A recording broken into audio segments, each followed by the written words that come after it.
Alors, on a le droit de se marrer. En fait, Franck, moi, je me marre là juste parce que je sais que, en fait, je vais juste faire ce que j'aime faire. Tu vois? Faut que je reste là-dessus.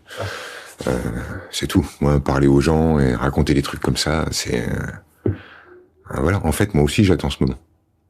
Hein, tu vois, j'attends ce moment depuis longtemps, quoi. T'es dans les conditions optimales pour dire bon alors toi c'est quoi que t'aimes bien faire dans la vie? Bah moi j'aime bien tchatcher, j'aime bien ouvrir les tiroirs, j'aime bien chercher ce qu'il y a dedans, trouver des problèmes, trouver des solutions. Voilà, c'est cool. On est au bon endroit au bon moment, quoi. Peut-être que être toi-même, c'est être un peu faux cul. Ouh là, bah, si là, ça fait déjà des... Je vais pas pouvoir répondre à toutes les questions. Tu captes que tu as été éduqué dans un truc de qu'en dira-t-on, où tu dois d'abord être propre, d'abord être gentil, d'abord tu mouches ton nez, tu dis bonjour à la dame, et après on verra si tu as le droit de vivre. Et du coup, ben, tu es devenu comme ça, mais est-ce que c'est mal? Tu vois? En fait, c'est peut-être simplement devenu toi, quoi. C'est toi. Et si les répliques t'arrivent après en disant « Oh, mais j'aurais dû dire, j'aurais dû dire, j'aurais dû dire », en fait, c'est peut-être pas toi, cette meuf-là. Celle qui aurait dit « Ouais, mais non, non, non, non, non ». En fait, t'es peut-être simplement bonnarde à dire « Oui, ouais, oui, ouais, ouais, je suis d'accord » et tout ça.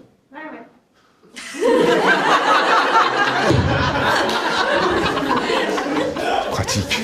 C'est pratique, les gens comme ça, c'est pratique en fait. depuis que tu as commencé à travailler, je t'ai entendu dire que tu avais reçu 15 000 personnes.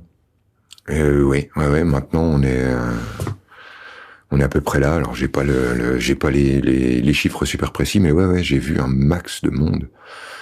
Et ce qui est cool, si tu veux, c'est que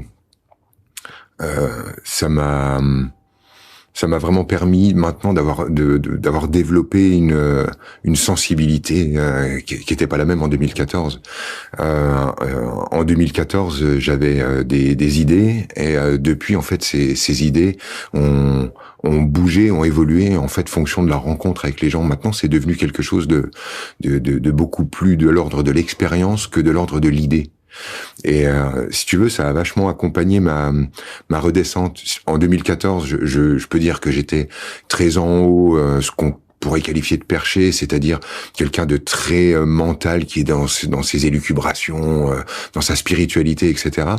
Et de l'avoir confronté aux gens, à leur vie, à leur réalité, m'a permis d'amener ces idées dans un truc très quotidien, dans un truc où on arrive à s'y retrouver dans notre vie de tous les jours, de dire ok, en fait telle idée, quand on la ramène dans les jambes, dans le cœur, dans le ventre d'un humain, bah ça prend cette forme-là, ça s'applique comme ça.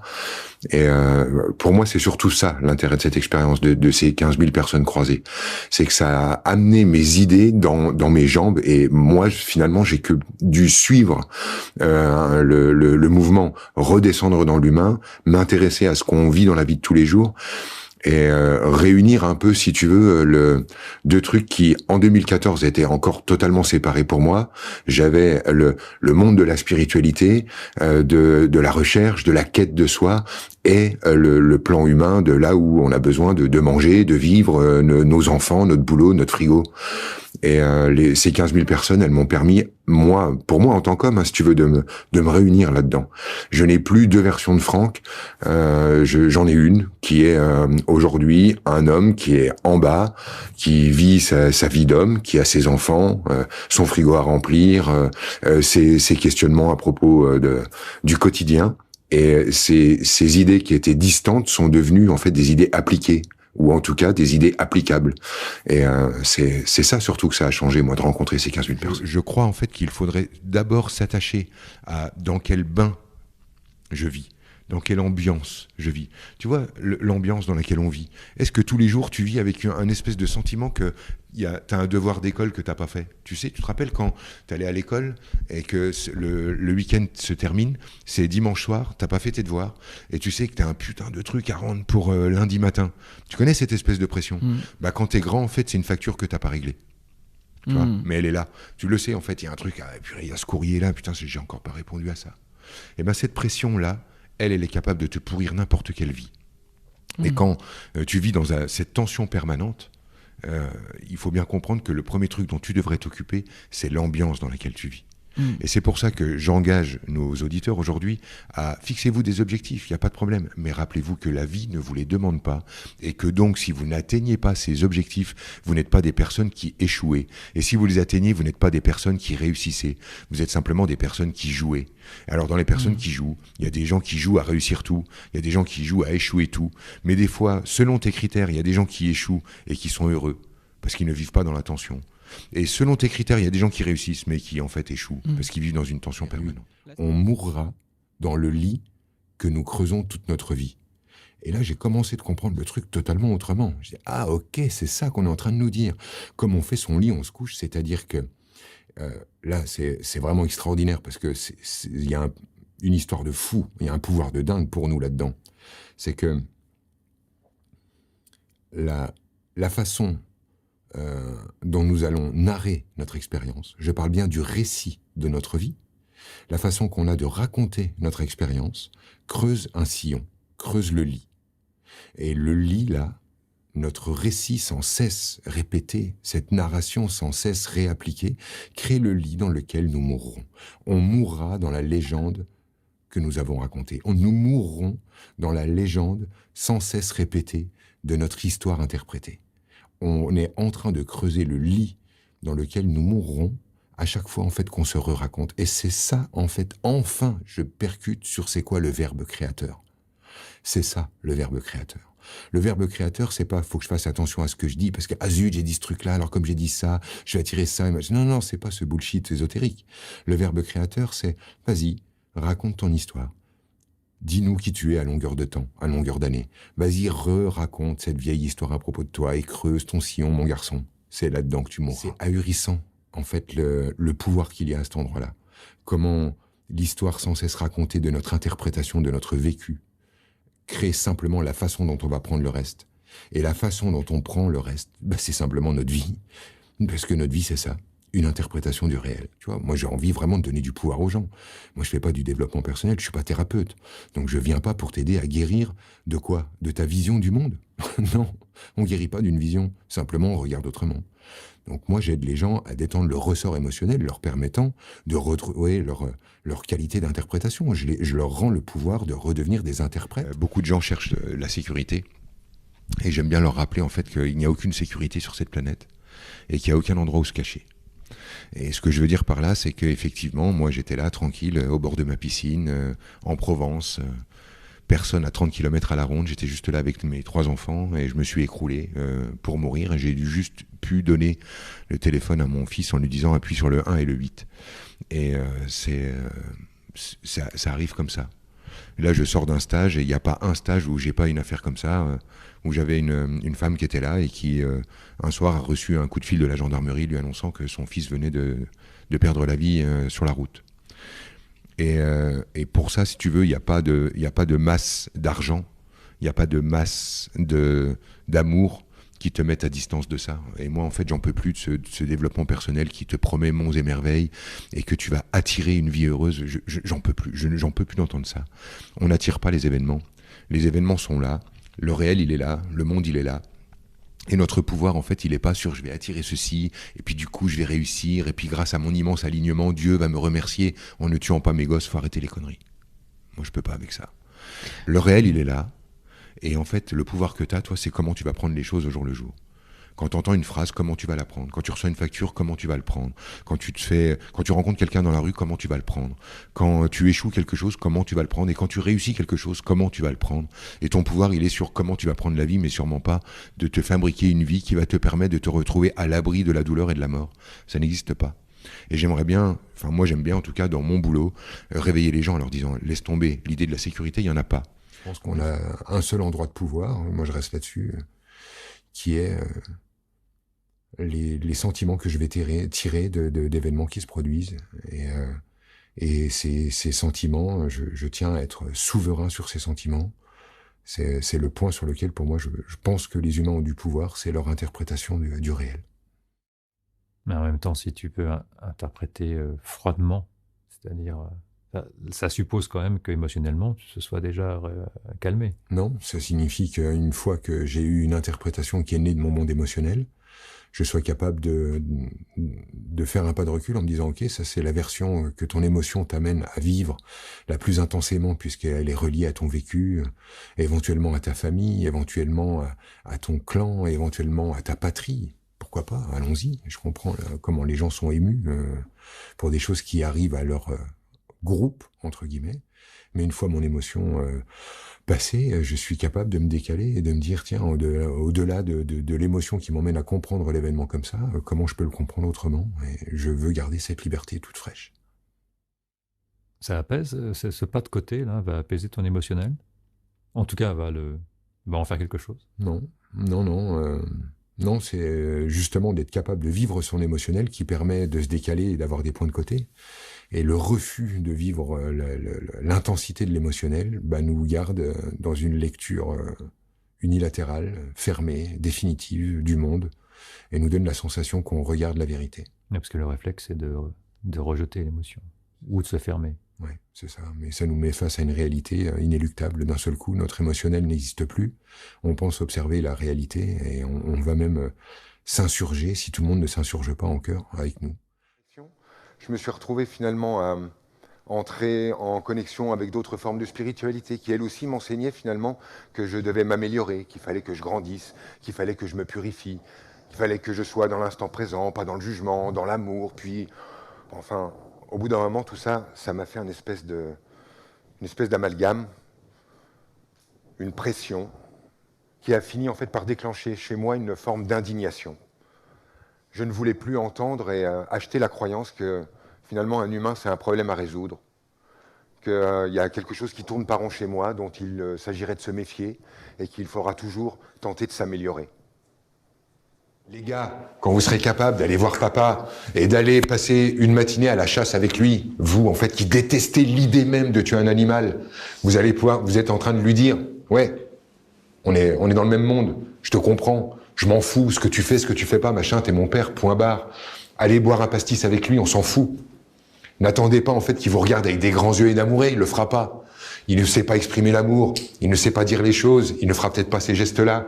Mais en fait, vous, d'être assis à côté de lui et de faire ce qu'il fait, ça suffit.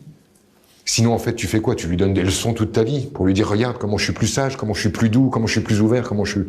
Alors qu'en fait, vous êtes du même bout. Si ta vie était un film, quel serait le titre? Ce serait Danse avec les loups. Plutôt team Karma ou team Grosse Poisse? Rien à péter. Karma ou Grosse Poisse, pour moi, en fait, ce sont des synonymes. C'est pour ça que j'ai pas capté Okay. la question. Ah ouais, ok. Ouais, okay. En fait, la notion de karma, pour moi, elle renvoie directement sur punition-récompense. Ouais. Et donc, l'existence d'une force extérieure qui passerait son temps à se demander ce que je fous et après me donnerait des bons points et des mauvais points. Je ne souscris pas du tout. Ok. Toi qui dis d'assumer toutes nos parts d'ombre, c'est quoi la dernière pensée moche que tu as eue? Je me suis dit que mon pote avait encore grossi. Ok. Si tu pouvais donner un conseil à ton toi de 20 ans, ça serait quoi? À mon moi de 20 ans? Ouais. Trompe-toi encore. Ouais. Qu'est-ce qui est le plus flippant? Voir son ombre ou voir son compte bancaire après une semaine de craquage?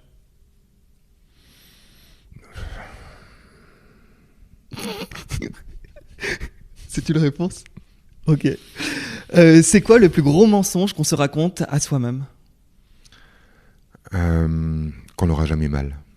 Ou qu'on n'aura plus jamais mal. Tu dis que la sécurité n'existe pas, donc si demain ta banque fait faillite et que tu n'as plus d'argent, tu restes zen ou tu pleures?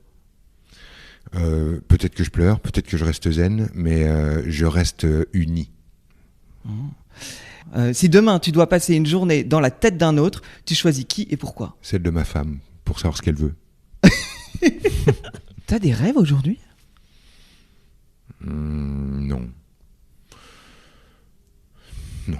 Non, c'est pas des... Non, allez, j'en prends un, vivre vieux. Peut-être que là t'as répondu à la question aussi, mais t'as des peurs? Mourir après mes enfants. Ils ont quel âge tes enfants? Ils ont 6, 13, 16, 18, 21. Waouh! Mais là t'as l'enfance, l'adolescence tout d'un coup. Oui, j'ai un peu de tout. Ils t'apprennent quoi? au quotidien? À être moins con. De toute façon, on demande à n'importe quel parent, en gros, en fait, c'est à peu près ça. Et qu'est-ce que tu leur apprends? Je leur apprends justement ce que j'aurais dit à mon moi de 20 ans. Trompe-toi. Trompe-toi et trompe-toi encore, en fait, parce que les trucs les plus merveilleux de ta vie, tu les as fait par erreur, tu les as fait par hasard, tu les as fait sans savoir que ça allait devenir quelque chose de magnifique. Et si tu avais tort sur tout? Mais oui. Mais ça, c'est même un des points les plus importants dans mon truc. Je pense qu'il y a vraiment moyen d'aller regarder la vie depuis un angle où tout ce que je dis s'écroule, est bidon, ne tient pas. Moi, ce que je propose, en fait, ça n'est pas la vérité. C'est une des façons qu'on peut avoir de prendre la vie. Alors c'est vrai que comme ça fait longtemps que je fais ça et que je l'applique dans mon boulot, la moitié de ma vie, hein, je bosse beaucoup en fait. Du coup, mon monde est parfaitement étayé. Mais en fait, ça n'est qu'une perspective étayée. Une perspective étayée parmi des milliards de perspectives étayables. Donc la mienne, elle est solide parce que, à force d'en parler, j'ai fini par réussir à tout faire rentrer dans mon paradigme. C'est-à-dire, voilà, ma vision, c'est que chaque être humain vient faire l'expérience de ce qu'il est ici. Et du coup, celui qui pense que ça n'existe pas a les preuves que ça n'existe pas. Celui qui a les preuves que ça pense que ça existe a les preuves que ça existe. Et ainsi de suite. Donc, effectivement, moi, ce que je propose, c'est un angle de vue, mais ça me paraîtrait parfaitement légitime que quelqu'un se pointe et dise, bah, de là où je regarde, tout ce que tu dis, c'est fondé sur un truc bidon, et regarde, ton château, il s'écroule. Oui, ça, bien sûr, ça me parle à fond. Ce que je suis maintenant, ma grande et ma petite version, le gars sympa et moins sympa, mon arrogance et ma gentillesse, mon courage et ma lâcheté, la totalité de ce que je suis, c'est mon désir. C'est ça que j'ai envie d'être. Simplement un humain. Pas un bon humain, pas un mauvais humain, un humain. Faire un lien avec le développement personnel, qui est quand même à la mode depuis des dizaines d'années maintenant. Dans ton livre, Ton autre vie, tu fais référence, tu mentionnes une logique de non-démarche. Ouais, t'as raison. Ce que je veux dire quand je parle de non-développement personnel ou de non-démarche, c'est que d'une manière, j'ai envie de dire, un peu bizarre pour le moment, et quand on a l'explication, ça paraît un peu moins bizarre, il s'avère que moins je maîtrise la situation, plus elle est maîtrisée. Il s'avère que plus je me laisse traverser, plus je suis peinard avec moi, plus je me prends comme j'arrive, plus je suis dans cette démarche, plus en fait obtenir les sentiments que je souhaite rencontrer dans ma vie devient naturel, simple et efficace. Et on met du temps à comprendre comment la non-démarche est une démarche, comment ne pas se battre pour obtenir peut devenir la porte de la facilité. Effectivement, moi je pense aujourd'hui que toute démarche de développement personnel qui nécessiterait de vivre en Occident, de savoir lire, d'acheter des bouquins, d'aller rencontrer des gars, pour que ensuite nous on ait le droit d'avoir une vie correcte alors qu'on est déjà en train de posséder 99% des richesses du monde, ça me donne envie un peu de vomir, si tu veux. Moi, j'ai envie qu'on retrouve une règle du jeu qui puisse s'appliquer à quelqu'un qui vit ici, gavé de pognon, et qui puisse s'appliquer à quelqu'un qui vit dans un autre espace, à une personne qui doit survivre tous les jours et qui a autre chose à penser que son développement personnel, être une bonne personne, croître dans la vie, obtenir, vaincre et réussir. Je voudrais en fait qu'on trouve un endroit où on peut dire, ouais, ok, ça c'est pour les humains. Ça c'est pas juste pour toi, mais ça c'est pour les humains. Donc c'est en réfléchissant comme ça, si tu veux, que je suis retrouvé c'est en réfléchissant comme ça que je me suis retrouvé à la quête de quelque chose d'universel, à la quête de quelque chose qui s'applique à tous et tout le temps et partout. Pas un truc nous on a déjà tout mais on va encore être dans des démarches pour avoir mieux, et puis nous en fait on sait même pas ce que c'est que d'avoir peur, mais on va tout faire pour être dans le bien-être, dans le mieux-être, nous et notre trouille, nous et notre panique. J'avais envie de dépasser ce truc-là. Et j'avais envie que si d'aventure un jour je me retrouve face à quelqu'un qui connaît la véritable souffrance, chose que moi je n'ai pas connue, je puisse le regarder dans les yeux et je puisse lui dire bah ouais, voilà, on est sur la même longueur d'onde, on capte les mêmes choses et on a les mêmes possibilités de ressentir quelque chose de cool ou de pas cool. On est bien finalement tous dans le même bateau. Ça compte pour moi.